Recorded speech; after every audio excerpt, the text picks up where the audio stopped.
Okay, we can start. Okay, so hello everyone. Thank you for joining in. I'm Srishti Kharat and I am your host for today. I'm teaching assistant at BSc in Behavioral Health Sciences at Symbiosis Institute of Health Sciences, Symbiosis International University. And we are more than happy to have all of you, and still some people are joining. So, quickly, let's start today. I would want to just a second, ma'am. There's something. Yeah. Okay. So, our today's topic is cultivating inner strength, mastering emotional well-being, and self-compassion. We are honored to have today Ms. Tahira Lokhanwala ma'am with us, and I would like to take this as an honor to introduce her first. So, Tahira ma'am is the senior psychologist of Symbiosis Center for Emotional Well-being, and she has graduated from the London School of Economics with a Master of Science in Social and Cultural Psychology, and she has pursued a BA in Psychology honors from Fergusson College. She began her tenure with Symbiosis Center for Emotional Wellbeing, also known as SKEW, as a psychological counselor since its launch in August 2018.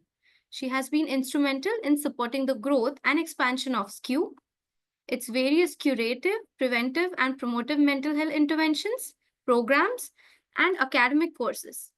Also, she serves as a faculty for the BSc in Behavioral Health Sciences 4-year undergraduate degree program with a key focus on psychosocial determinants of mental health advocacy, and community mental health. And ma'am will be our speaker for today's topic. So over to you, Tahira ma'am. Okay, thank you so much, Shrishti. It's a pleasure to be here, and I see that people are still trickling in. So, Shrishti, it's likely that you'll have to continue to admit people as we proceed with the PowerPoint. But welcome, everyone. It's nice to have you here. I see that you have all taken interest in the subject of emotional health. So, for the next hour, we'll be deep diving into the subject of emotional well being with a particular focus on how we can cultivate strength, master our emotional health, and build self compassion. Clearly, emotions are something that are an integral part of our life, irrespective of who we are, what age we have, where we come from, our socio-economic background, our culture, who we are. We all feel emotions um, in the same way, irrespective of the backgrounds we're from.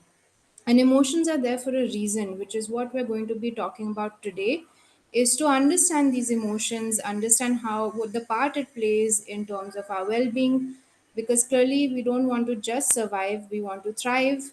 And there's a difference between the two. And the major difference is our capacity to navigate challenges, to build resilience, and cultivate peace and tranquility. And that's a skill that we try and learn to build. So let me give you a brief background of the Symbiosis Center for Emotional Wellbeing. The SKEW, as we like to call it, was launched in 2018, and we are a center where we cater to the well-being of students, staff, and faculty. We have a population of about 20,000 students, and we understand that when students join Symbiosis, they're not just joining to build their academic knowledge and their capacity. Yes, they are coming in to pursue their degrees and graduate, but we understand that they're also building themselves as individuals, learning how to navigate challenges, learning how to build their identity, to know how to get to know themselves a little bit more, learn how to manage conflict, learn to find purpose. And all of these are key ingredients for healthy emotional health, or EQ, or emotional intelligence. And we often say that IQ is what gets you in the door, but EQ is what keeps you there. And Symbiosis understood, given that it's a health promoting university, it understood the need of focusing on the emotional well being of students, staff, and faculty. So they not only grow in terms of their academics, but they also grow holistically in terms of their well being and their capacity to navigate challenges. So we offer one-on-one counseling sessions, but we also do several workshops. We've also curated academic courses, which I'll be talking about in a little bit. But we didn't limit ourselves to only the Symbiosis community. In the recent past, we have also expanded our outreach beyond the walls of Symbiosis to also reach out to the community, and to reach out to young people and community members alike, all those who want to learn more about emotional health and be able to take the tools that they need to be able to grow and cultivate that sense of thriving. And so this is part of our community initiatives, which is also what brings us today to today's webinar of focusing on some of these tools so that we can learn to build these strengths. So, today we'll be talking a little bit about self awareness, emotion regulation, self compassion, and self care. Now, emotional intelligence has key ingredients, and we're tapping into some of these. And as I mentioned, it's not while IQ is important, EQ is actually the key factor that determines a person's long term success.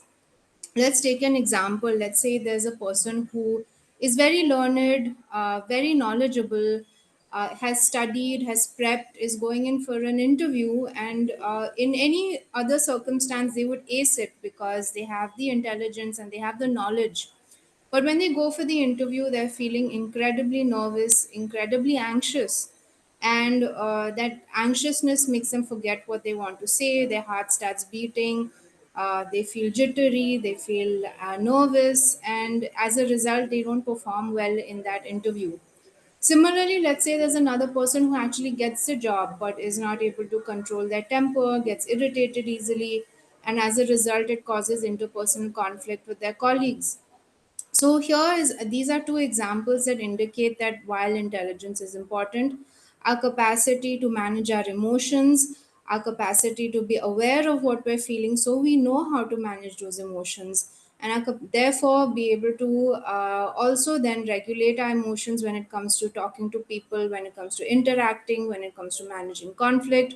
These are all very important ingredients that lead to success in the long term. So, of course, while we have an hour today, we'll be tapping into some of these core concepts. So, let's begin with one very popular word, which I know that you all must be very familiar with. We often talk about the word stress. We've heard it in many instances, and many things might be stressing you out, right? Of course, for different people, different kinds of stressors come up. In many cases, we all have the same stressors. So, I want you to take a moment to think about what are the stressors in your life. And I would very much encourage you to share it in the inbox here.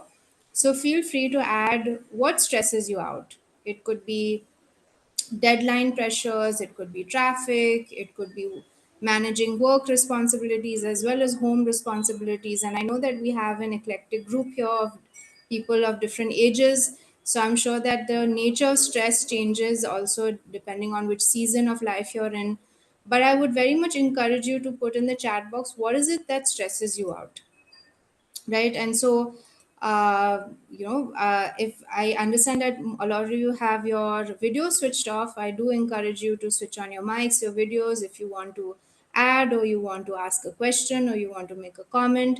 And if not, you're welcome to use a chat box instead. But as you see here, there could be multiple things that create any kind of stress for you or can be a triggering area in your life, whether that's managing relationships, whether that's schedules, whether it's social media, whether it's family conflicts, whether it's financial challenges, whether it's exams. All of these things can really play a role in how you feel through the day and impact your mood and impact your emotions. And we often say there are three legs of a stool. So one leg is your relationships with your parents, your peers, your friends, your romantic interests, your siblings. So there are different relationships that may come up in your life. Everything ranging from the neighbor to a family member. Then one leg includes your work or your extracurricular or your academics, whatever is the key focus area in your life at that point. And then the third leg is your health, your emotional health and your physical health.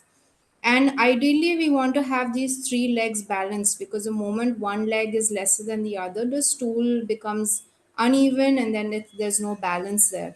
And so, for the most part, we try to manage all of these different responsibilities. But of course, it is easier said than done. and in many instances, those responsibilities can get overwhelming and create a lot of challenges in our day-to-day functioning. But of course, stress is a part of life, and all our responsibilities come up. And knowing how to juggle them, knowing how to tackle them effectively, knowing how to cope with the stressors is a very important skill, because ultimately we cannot. There are many things that are not in your control, but what we can control is how we cope with what is coming up in our life. Now, of course, we have expectations for ourselves. Either these expectations are self imposed, or they're expectations from parents or society or family members or teachers. And we often think that these expectations are A to B. It's a straight path, it's a road that should not have any challenges, should not have any obstacles. If there are obstacles, then it means something is going wrong. But in reality, that's not true at all.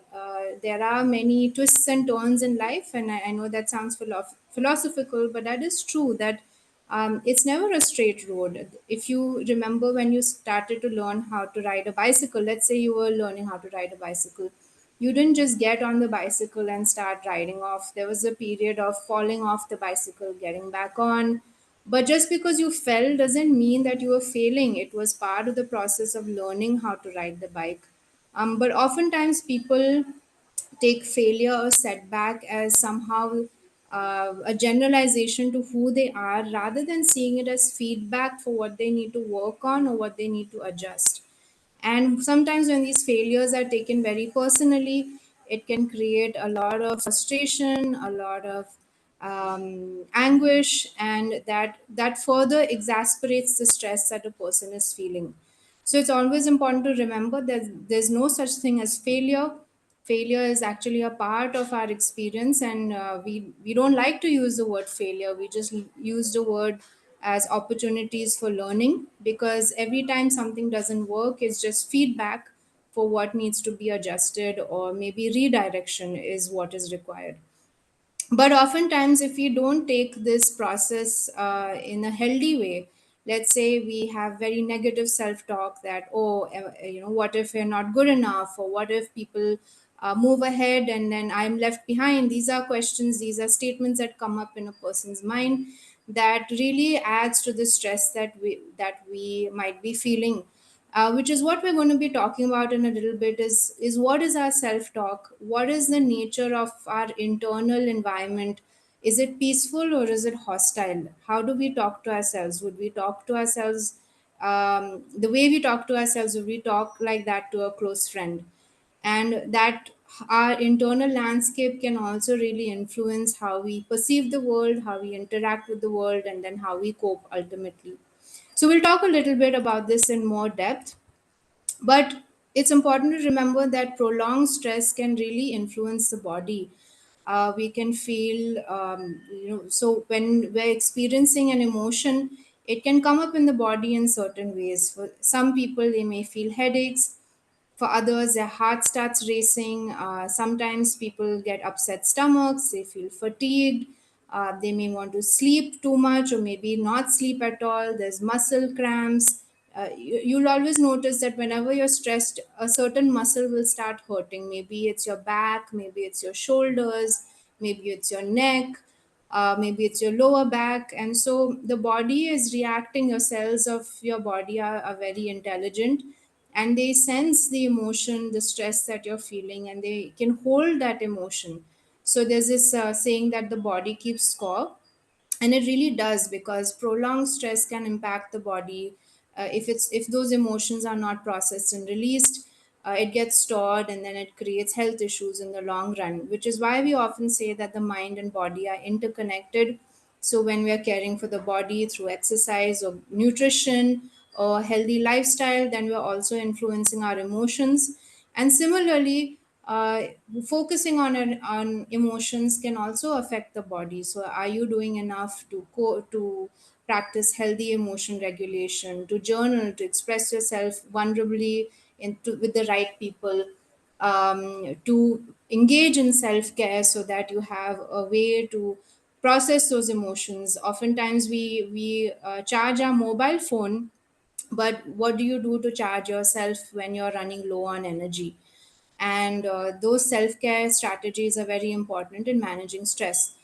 But the idea is to remember that stress affects the body and that the mind and body are very much interconnected. So let's take a look at how this works at a deeper level, right?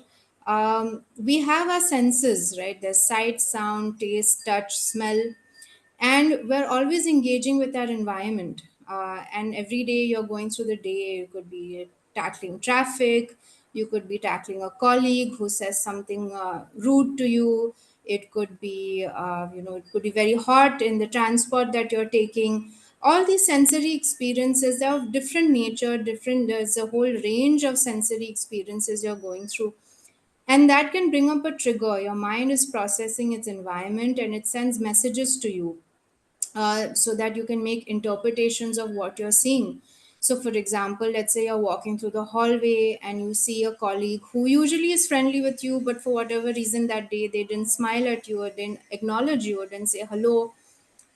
Immediately your mind goes into thinking about why is that, or did I do something wrong, or is this person not talking to me? So our mind then goes into overdrive to kind of make sense of our environment.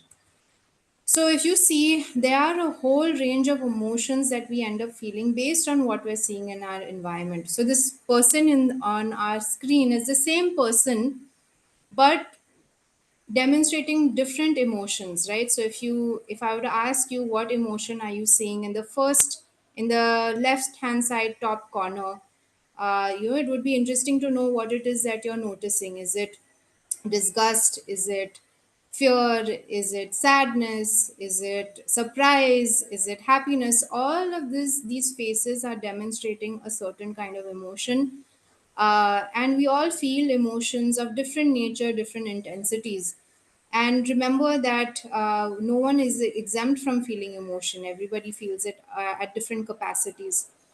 Similarly, if you look at emojis, I mean, we use this every day in different ways when we're communicating, but it's such a common tool, a common form of communication that's used. But have you ever taken a look to see the entire range of emotions that these emojis are depicting? So, if I were to ask you right now, which emoji do you connect to the most, it will give you insight into the emotion you're feeling.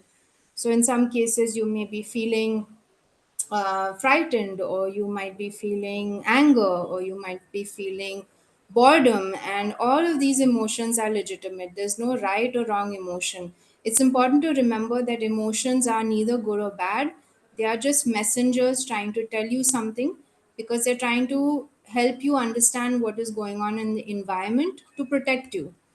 So, as you see, again, if I were to ask you how many emotions are out there, and it's a huge range of emotions. Oftentimes, we ask people, what are you feeling? And they'll say, I feel good or bad. But there's much more to than just good or bad. There is, if you see here, even within the spectrum of sadness, there's despair, there's neglect, there's shame, there's suffering, there's confusion. In the realm of surprise and joy, there's amazement, there's contentment, there's happiness, there's cheerfulness. In terms of fear, there's panic, there's a sense of inferiority, there's insecurity, there's nervousness. And it's really important for us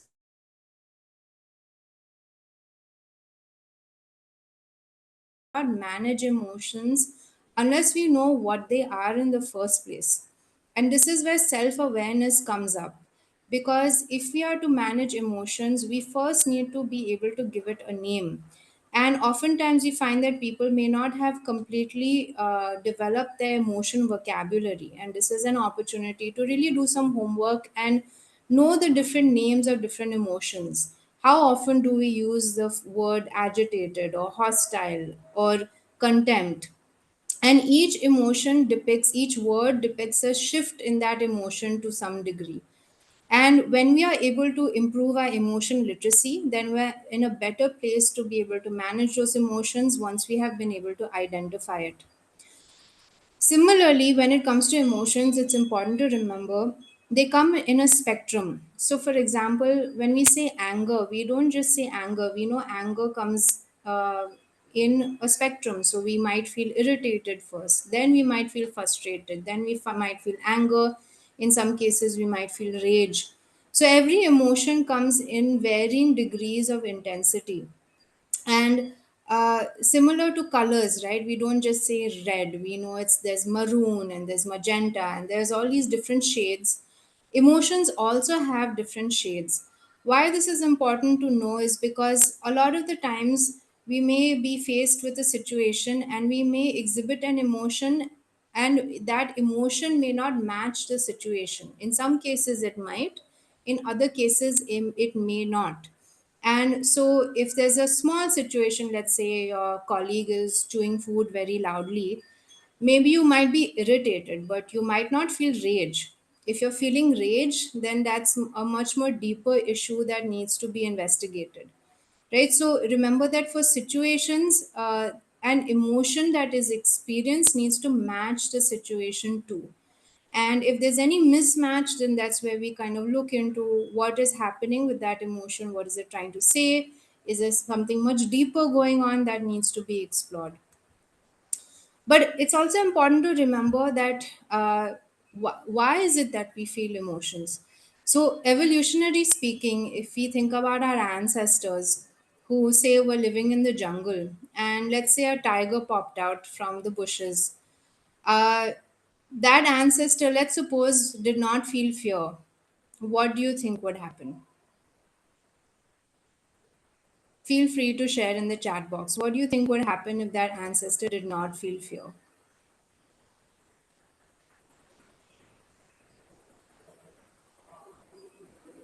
He'd probably get eaten, right? He or she, because he'd probably see the tiger and think, oh, there's a tiger there.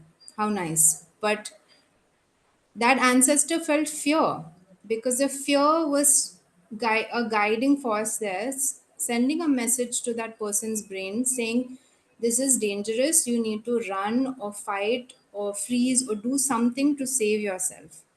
And that's when the heart starts racing. Maybe the person starts sweating, their breathing changes because the body is gearing up to face the threat. And so emotions were vital in our capacity to survive. So evolutionarily, emotions played a role in our survival. And so we never take emotions as good or bad or negative. We always have to acknowledge emotions as a part that it wants to play in giving us a message. Now, of course, in today's day and age, our challenges may be less a tiger in the jungle. Of course, there are survival needs in terms of security, shelter, food, warmth, all of those things. But we also have very strong emotional and social needs as well. A sense of belongingness, a sense of feeling accepted, a sense of purpose, a sense of feeling loved and appreciated and validated. These are all also strong emotional needs that we have that are as important as the physical needs that we all have as human beings. But of course, now the fears are less the tiger jumping out of the bush and more in the lines of fear of rejection or fear of abandonment or fear of being ignored or fear of failure, fear of uncertainty. These are all big fears that play in our day to day life because ultimately we want to feel a sense of safety, emotional safety, a sense of control. And when we feel fear, it's basically in relation to something you may be experiencing at that time, or maybe it could be a past experience that's playing out in your mind currently. And that fear is just trying to give you a message. And of course, it is part of your survival. Now, the problem comes in is when that fear goes overboard. So sometimes fear can be rational, sometimes it can be irrational. So, in the example of, say, the colleague didn't greet you on a certain day, your fear might kick in and say, why is this person no longer talking to me? Is it something I've done wrong? Am I going to be rejected? Am I going to be excluded from the group? Now, it could just be that the person is having a bad day, but if your fears are something that you've thought about multiple times in the past, it creates beliefs. And beliefs could be that people leave or people abandon me, and that belief is how we operate in the world then. and we end up experiencing the world that way. So remember that thoughts, emotions, and behaviors are all interlinked. And so sometimes those fears can be irrational, that it could just be that the person was having a difficult day and it was nothing personal. Now, of course, we want to trust our intuition at times, but at times, if the fear is going overboard, if an emotion is going overboard, then that's where emotion regulation is very much important, because then we start operating from those beliefs, and then we experience the world from that lens. So, to focus on some of these fears, right? There's a fear of being wrong, a fear of being underappreciated, fear of failure, fear of vulnerability, fear of conflict, fear of uncertainty. All of these fears play in our day-to-day experience, and the problem comes in is if we end up aligning too much to those fears, and then we start operating from those fears on a day-to-day basis. So let me explain a little further about how that works. Oftentimes, our fears, our thoughts are what exasperates the fear more than what is actually the current situation. So, for example, we may have a tendency of catastrophizing, which is thinking of the worst case scenario.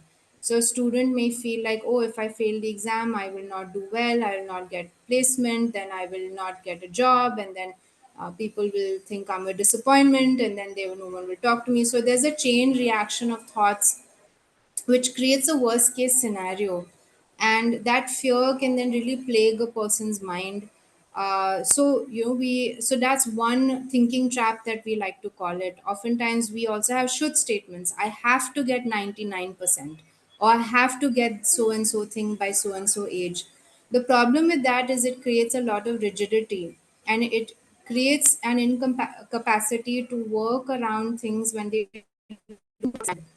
we often say be like water. When water hits a rock, it doesn't just stop there, it flows around it and continues. But if we have very rigid thinking, then it creates a lot of obstacles in our own mind. If we expect things to be a certain way all the time, it may play out that way, and that's completely fine. That's great. Continue to work on your goals. But what happens when something doesn't? Do we crumble, or do we pick ourselves up and continue? And that's where resilience comes in, right? But again, some other thinking traps could be just focusing on the negative and not the positive. It could be overgeneralizing. They say out of 10 things, 9 things went well and one thing didn't. We may generalize it to who we are as people as being failures overall. So these are all negative ways to think, which can also further complicate our how we feel, and therefore also influence how we experience life, and then also it can really take away from a sense of peace and a sense of thriving as well. So we clearly understood what are emotions and how why they're important. The bigger question now is, what do we do with them, right? How do we experience them? How do we regulate them? And one very important way, well, rather two important ways in which we can manage emotion is first acknowledging the emotion. So remember, they're not good or bad, but we learn to observe them. And the other is our self talk. So we're not only working on how we think, but we also are focusing on how we feel. So let me go a little deeper into this. What do I mean by a self talk, and what do I mean about feeling the emotion? So let's say a person has a thought that they'll never do well in an exam, no matter how hard they try. There's no point trying because presentations don't go well. Or let's say they have to give an exam. The exam doesn't go well, and what is the point of trying? They're going. The thought is they'll fail anyway, no matter their best effort. So that is the thought that they have. The emotion that's created as a result is fear or anxiety or despair or a sense of hopelessness. As a result, the person may either escape the feeling by escaping the exam altogether, sleeping in, avoiding the exam, or giving the exam and they're not giving their best because they're feeling very anxious. So, you see how thoughts, emotions, and behavior are all interlinked. Let's say the thought is different. Let's say the thought is, I'm working as hard as I can for the exam, I'm trying as much as I can, I'm hoping for the best. The feeling will be less anxious. It'll be maybe sense of nervousness, but not full blown anxiousness. And as a result, that person may attempt the exam and try to put their best foot forward. So you see, our thoughts create our reality. How we think also influences what we eventually do, how we feel. And when we do something a certain way, it becomes a self fulfilling prophecy. It revalidates what we're thinking. So it's always important to remember that thoughts, emotions, and behavior are very much interlinked. And when it comes to emotions also, for example, when we're thinking about emotions, remember that emotions are also layered. So when someone is angry at their friend, or if you're angry at your sister-in-law or brother-in-law or neighbor, maybe underneath that is a different emotion. Maybe there's fear, maybe there's fear that they might leave, or they might do better, or they might abandon you. So remember that with emotions, there are layers of other emotions. Oftentimes, we say sadness and anger go hand in hand. So when a person is feeling angry at someone, it could be that they're sad that that person, disappointed them in a certain way, and now they're having to um, cope with all those emotions together. Okay. So, when it comes to emotions, it's important to remember that emotions can feel intense, but the idea is to observe the emotion. So, an emotion will peak. So, next time you're feeling an intense emotion, ask yourself, what is it that you're feeling? Give it a label, give it a name.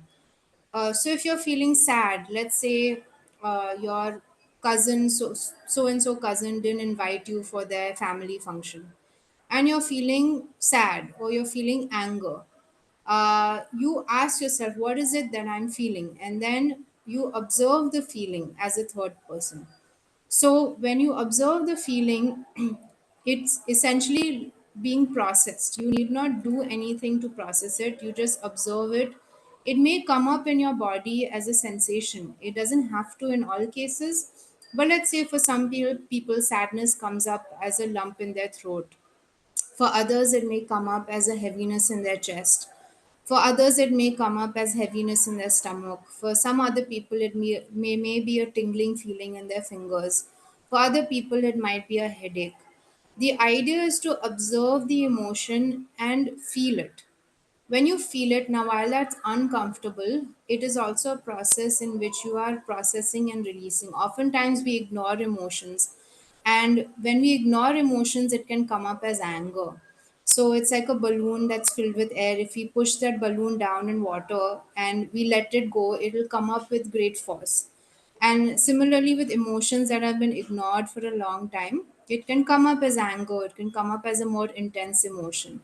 So, let's say you have a roommate or a flatmate or someone you're living with who's constantly irritating you, but you don't say anything. And then one day there's an anger outburst. That's because that emotion has not been processed. So, just because we ignore that emotion doesn't mean it's not there. It is very much there and it needs to be acknowledged. So once you name the emotion, you observe it, it will peak. So it's like running from a storm. You, instead of running away from the storm, you sit in one place, let the storm pass by through you, so that it no longer bothers you. And then you can ask yourself, what is this emotion trying to tell me? So it could be that in this situation, in this example, for example, I'm feeling sad that this my cousin so and so did not invite me for this wedding because it made me feel left out. So you're focusing on why it is, what it is that you're feeling here, and then you feel that emotion, label it, it'll peak and it will go down on its own. That is one way to experience emotion. So you notice it, you acknowledge it, you let it pass. Now I know this sounds fairly simple, but you'd be surprised how many times we actually don't do this, or actually overall people don't do this. We often say, suck it up, ignore it, continue. If person is going through some kind of heartbreak or some kind of disappointment, then they ignore how they feel, and then it often comes up as unhealthy coping. We may channel that emotion, trying to cope that emotion through smoking, excessive consumption of cigarettes, alcohol, substances in many cases. And what these substances do, what these chemicals do, is that they create this way in which they suppress the emotions and they give you a false sense of relief. But really, it's not real relief, it's temporary relief, because the emotions, the negative emotions, are still very much there. It's just that these chemicals that has been consumed is giving a temporary relief because of the nature of those chemicals. But once they subside, or once the intensity of that wears off, all those emotions come rushing back in again, and then you have to deal with it then and there also. And so that's where addictions come in also, because a person needs to constantly consume a substance in order to feel better and to avoid what it is that they're avoiding, which is maybe a heavy emotion of anger, sadness, despair, fear, shame. And sometimes, if we just allow ourselves to feel it, observe it, and it may not happen in one go. It might be a something that we need to do on a on a regular basis. But it definitely helps in acknowledging that emotion. Another thing that we can very much focus on is our self talk. So while we focus on our emotions, we should also focus on what we are telling ourselves. Oftentimes, how we, and it would be important to just sit back right now and think about, how are you talking to yourself? Is the nature of your self talk very critical? Is there a lot of self loathing? Are the thoughts, are these things you would tell a friend? So, are there thoughts like, no matter what you try, it's not enough, you're not good enough, people are better than you, you're always falling back? Now, of course, these thoughts can feel very draining. You might feel like, no, these thoughts are important because it helps me work, it helps me function, it helps me focus. But really, if you were talking to a friend who needed encouragement, would you talk to them critically? Would you say, oh, you, you're not enough, so, as a way to get that person to work? Or would you be more encouraging and say, you've got this, you've done this before, try as much as you can, give your, put your best foot forward? So it's really important to know how it is that you're talking to yourself, how, what are the words you're using when you're talking to yourself, because that can really also create a lot of emotional hostility in your own mind, and that can be projected out to the larger world, to other people who you're interacting with, whether it's your spouse or whether it's your family. Oftentimes, when we see this conflict between two people, it, while there could be conflict, genuine conflict between the two people, it could also be how the person is feeling about themselves. So let's say they're feeling like, they're feeling anxious that people leave them, so then they'll be extra possessive towards their partner and always try to be controlling and get very angry if the partner is going off and doing other things. But that can really affect the health of that relationship. So you see how we talk to ourselves and how we feel about ourselves can also influence how we interact with other people. Let's say in another case, a person doesn't feel like they're enough. They might become very competitive to cope, to make themselves feel better. They may give a air of superiority, telling people that they're the best, when internally they may not be feeling that way. So the antidote to this is self-compassion. We at SKU, at Symbiosis Center for Emotional Wellbeing, we strongly talk about self-compassion. I mean, this is a very key ingredient in helping us navigate our emotional landscape, navigate these emotional thoughts, so that we bring comfort and we bring care to ourselves. We talked about, we had Valentine's Day yesterday, which is the day of love. But how often do you give yourself that care and affection? And really, if we are talking about the emotion of love, we should start with ourselves. So, if the big question for you is, what is your relationship with yourself? Is it a positive relationship or is it a negative relationship? Do you look at in the mirror and criticize yourself? Do you criticize how you look, how you feel, who you are? And if so, if the talk is very negative, then that's when we bring compassion. Now, people often think that compassion means complacency. No, you're not. It doesn't mean that you're not accountable for things. It doesn't mean you don't work hard or reach for your goals or become lazy. Not at all. We are just bringing a gentler thought to a more rigid thought. So, for example, let's say you had to go for an interview, a job interview, and it didn't go well, you could either choose to say to yourself that I'm a total failure, no one will give me a job, why should I, there's no hope in life, I'm nobody, I'm not good enough. So those thoughts can be really negative and actually prevent you from trying harder the next time, or trying a different way, or trying a different job. Whereas a more compassionate thought would be something like, okay, they have a right to turn me down and do what's right for them, but it's not a reflection of my worth. Or I tried this time, it doesn't mean that the next one won't work out. Or so you see how gentle these thoughts are. We're not trying to tell ourselves things that are not true. We tell ourselves things that are true. So if say your thought is you're not enough, we don't go to the other extreme thought where we say I'm the best thing in the world if you don't believe that.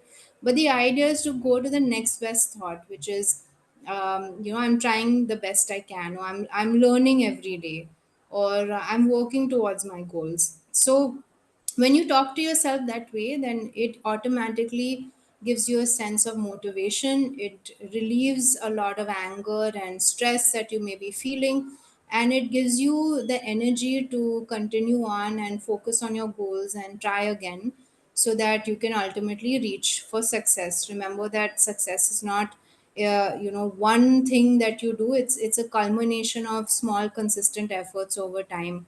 And oftentimes we take score too soon, right? We judge ourselves based before we've even taken enough steps to reach the goal. So when you're cooking, if you're cooking something and it takes 1 hour to cook, and you try to check in 10 minutes whether it's done, of course you'll be frustrated because you've not given adequate time for it to marinate or cook. And so same way, success also takes time. You don't try to rush it. Another thing that it's important to focus on is your sense of control. We often focus on things that are not in our control. So you can make your best effort in giving an exam or a job interview. That is in your control. Working and preparing yourself, you can influence the person by telling them that you're good at the job and you'd be a good fit. But ultimately, whether they choose you or not is out of your control. And the problem comes in when we focus too much on what's not in our control. And we encourage people as psychologists to just focus on what you have at hand, focus on what you can do rather than what you cannot do. And ultimately, you will find your way through that challenge. Okay, and another key ingredient in terms of emotion regulation is self care. So there are different forms of self care. There's physical self care, there's emotional self care, there's social self care, and there's spiritual self care. So, and different people can have different forms of self care. They can be, they can be taking power naps, it could be stretching, it could be walking, it could be listening to music, it could be eating healthy food, yoga, but also in terms of emotions, practicing forgiveness, practicing compassion, practicing gratitude. Journaling is also a great way to express yourself when you're feeling heightened emotions. Socially, also, you want to be able to set boundaries with people if they're really taking away from your emotional energy and your time. And create some boundaries in terms of social media use, or in terms of how many hours you're working. Also communicating to people if you feel like they've crossed their boundary, and learning to assertively communicate that, asking for help when we need to ask for help. And spiritually also, there's things like meditation is a great way to just focus on our breath, because oftentimes our mind goes into the worst case scenario, either something in the future or is dwelling on something in the past that happened where you feel wronged. And so we want to bring the emotions back into the present moment by focusing on the flow of your breath. You can also choose a sound, like you could switch on YouTube and listen to the sound of a waterfall, or listen to the sound of a flute, whatever it is that you feel connected to. Even walking in nature, or all of these things that help you connect to a larger purpose, also reminding yourself why you're here, reminding yourself that you have a purpose and that every season has its value. Right, so do try and think about what works for you. For some people, it could be deep breathing, some people, it could be mindfulness, grounding. These are all techniques that you could use for self care. So do take some time, create a toolbox for yourself. It could be five, six, seven things you could put in there that would be part of your self care routine. Again, the idea is not to beat yourself up if you're not able to do something that defeats the purpose of self care. So you may have plans to do 2 hours of meditation, but really, if you're able to give 2 or 3 minutes, that's also a win.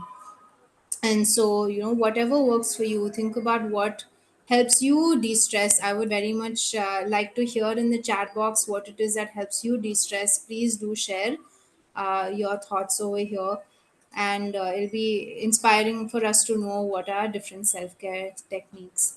So I know that we're coming to the end. There's a couple of few more points that I would like to share. Also, in terms of self care, remember to connect to your motivation, your purpose. Oftentimes, we may focus on external gains like money or grades or people's acknowledgement. And while that's completely okay to want to reach for those things, those are extrinsic motivations, and we want to be able to focus on our intrinsic motivation, which is what is it that you're passionate about, what is it that you feel like you're naturally good at, how do you channel that into opportunities for growth and to impact others. So when we feel a sense of purpose, and we also feel more motivated. And again, to end with some affirmations. So these are things that you can keep in mind, that release yesterday's burdens and start fresh today. You have everything you need to make the day great. So these are great ways in which we can remind ourselves to keep going. So I want you to think about what is your affirmation. Students here at Symbiosis love this one from this movie called Finding Nemo. It's called Just Keep Swimming. So think about what it is that is your affirmation. It could be this too shall pass, or tough times don't last, tough people do, or I give myself grace. Whatever mantra or whatever affirmation helps you, maybe keep that in your notes, or keep that as on your desktop to remind you on a day-to-day basis. So, this brings us to the end of this session on emotional well being. I do, however, want to talk about a few more things with regards to what we're doing here at Symbiosis University. So, I'm sure this topic must have really piqued your interest when it comes to mental health or psychology, or you must have always had an interest in this subject matter. What I would like to mention here is that at Symbiosis, we do have an undergraduate bachelor's program in mental health, in behavioral health science. We encourage people who are coming in, they get trained as mental health professionals. And so, if you're interested to know more about this, I will take a few minutes to talk about this. Maybe if you are interested, or if you have a neighbor or a family member or a child or a peer who is interested in pursuing this course, you're welcome to share these details. Our founder and president Mujamdar sir has mentioned that mental health is the future of the healthcare industry, and right now there are about 56 million Indians who suffer from depression.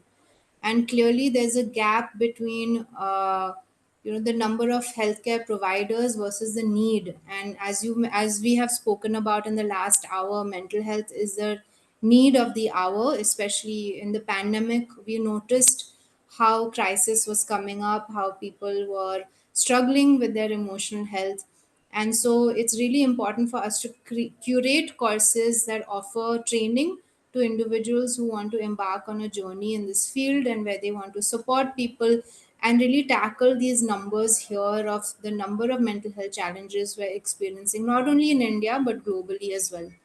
So Symbiosis works in an ecosystem. We have different departments within Symbiosis. We have SMCW, which is Symbiosis Medical College for Women. We have the psychiatry department. We have a geriatric facility. We have a community outreach. We have child learning and development. And we all work in an ecosystem. So students who do join, they get to tap into all these different opportunities and all these resources. These are pictures of some of our students engaging in different activities, whether it's interning at the Child Learning and Development Center, or working on community mental health projects, or doing different kinds of promotion and preventive activities around emotional health. So we also do have a hospital at Lovely, the SUHRC hospital, And so, as I mentioned, the BSc has is connected to a very rich ecosystem. We're also aligned to the National Education Policy of 2020.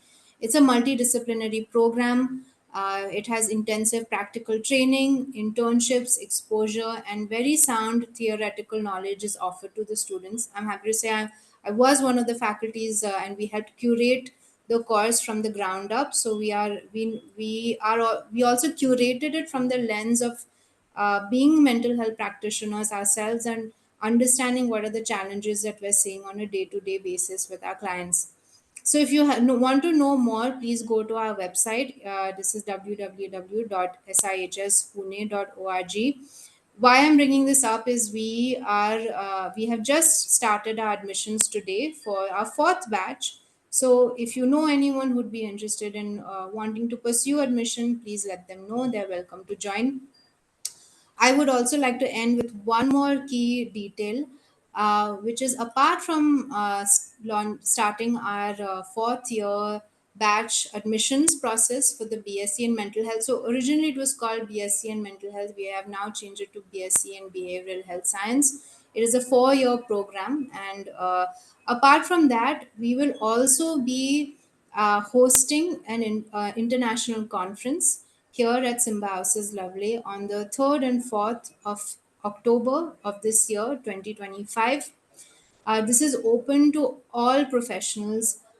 So, whether you're a practitioner, whether you're an academic, you're a researcher, a student, a teacher, we invite everyone to join us for this 2 day conference that's happening on the 3rd or 4th of March.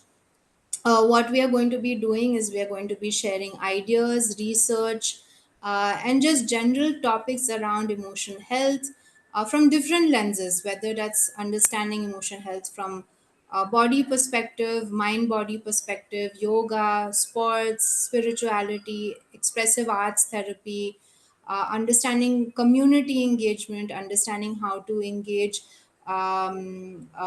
practitioners in finding innovative solutions to our mental health challenges, including curriculum into mental health. All of this will be a whole host of different subjects that are incredibly interesting.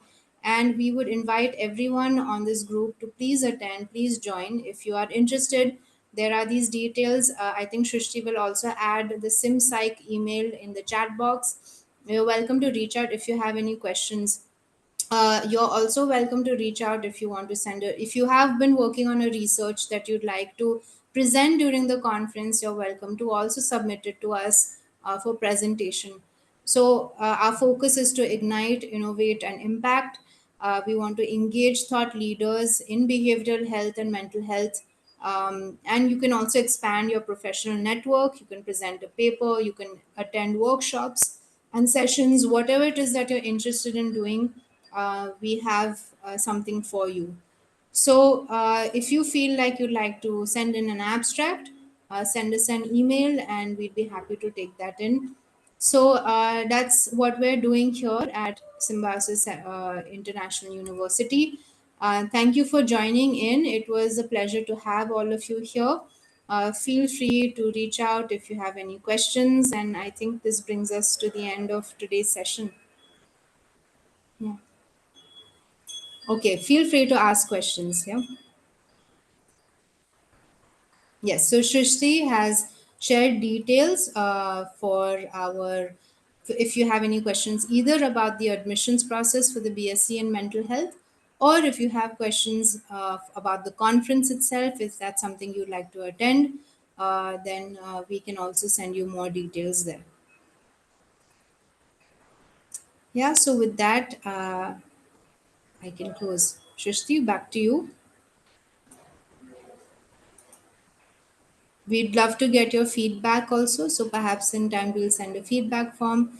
I hope this was a meaningful discussion. I hope that you had some key takeaways that would help in just navigating emotions and befriending them, but also managing them. And it'd be great to hear from you. Feel free to drop in messages in the chat box so that we know how the session was for you.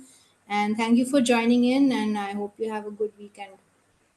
Firstly, I would like to thank Tahira ma'am for delivering such an amazing webinar. And thank you so much, Tahira ma'am. Your presence indeed is a big deal, I think, for everyone. And I'm sure that everyone not just learned, but enjoyed all the concepts that were explained by you. Along with that, can we quickly have the cameras on from everyone's I side think so that we people can will leave. quickly have a Yeah. screenshot and a picture for the evidence in Yes. memory. Ma'am, I think you can stop sharing the screen as well so that we can have Okay. everyone on the screen. Okay. Request everyone to switch on their. Yeah, everyone, yeah, kindly switch on the camera.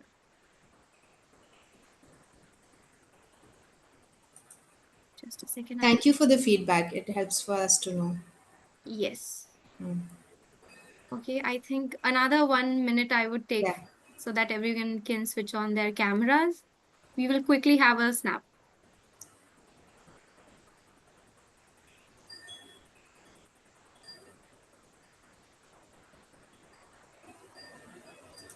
Mhm.